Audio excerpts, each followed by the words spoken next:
Pelajaran kita pada hari ini yaitu 1. Mengetahui struktur teks eksplanasi. 2. Mampu membedakan bagian-bagian paragraf pada teks eksplanasi. Ada 3 bagian pada teks eksplanasi. Yang pertama yaitu pernyataan umum. Kemudian yang kedua, paragraf penjelas. Yang ketiga, kesimpulan. Berikut adalah contoh teks eksplanasi. Teks ini berjudul Mudik. Pada paragraf pertama, ini merupakan pernyataan umum. Kita baca bersama ya.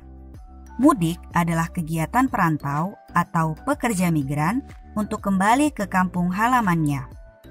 Mudik merupakan peristiwa sosial yang rutin terjadi setiap tahun. Kata mudik dianggap sebagai sebuah kata yang berasal dari masyarakat Betawi yang berarti pulang. Ada juga yang memahami kata mudik sebagai kegiatan liburan bersama warga kota-kota besar ke daerah asal mereka, desa atau kota-kota yang lebih kecil. Di Indonesia, mudik identik sebagai tradisi tahunan menjelang hari raya keagamaan seperti Idul Fitri atau Natal. Nah, anak-anak, pada paragraf pertama ini menjelaskan tentang mudik dari mulai definisi dan hal-hal umum terkait dengan mudik. Kita lanjut ya ke paragraf berikutnya. Paragraf berikutnya ini merupakan paragraf penjelas. Kita baca bersama ya.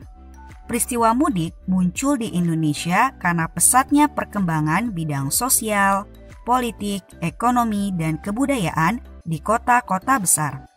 Perkembangan di berbagai bidang tersebut menyebabkan pertambahan penduduk melalui kegiatan migrasi. Bagi para pekerja atau perantau, hari raya dipergunakan untuk mudik agar dapat berkumpul bersama keluarga di kampung halaman.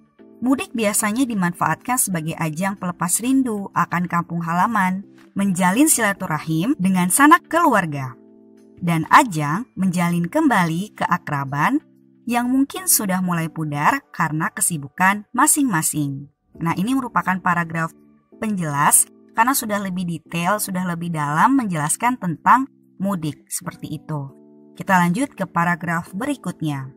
Di paragraf terakhir yaitu berisi tentang kesimpulan. Kita baca bersama ya paragrafnya. Peristiwa mudik telah menjadi suatu budaya yang harus terus dipelihara, dijaga, dan dilestarikan. Hal terpenting yang harus dilakukan ialah meningkatkan kesadaran para pemudik bahwa keselamatan dalam perjalanan mudik sangatlah penting. Dengan demikian, para pemudik dapat berkumpul dengan orang-orang terkasih dengan bahagia. Nah, begitulah anak-anak bagian-bagian pada teks eksplanasi. Ada paragraf umum atau pernyataan umum yang berisi hal-hal yang bersifat umum. Kemudian yang kedua ada paragraf penjelas yang menjelaskan lebih detail dan mungkin lebih rinci terkait dengan hal yang akan dibahas. Dan yang terakhir yaitu berisi kesimpulan dari teks tersebut.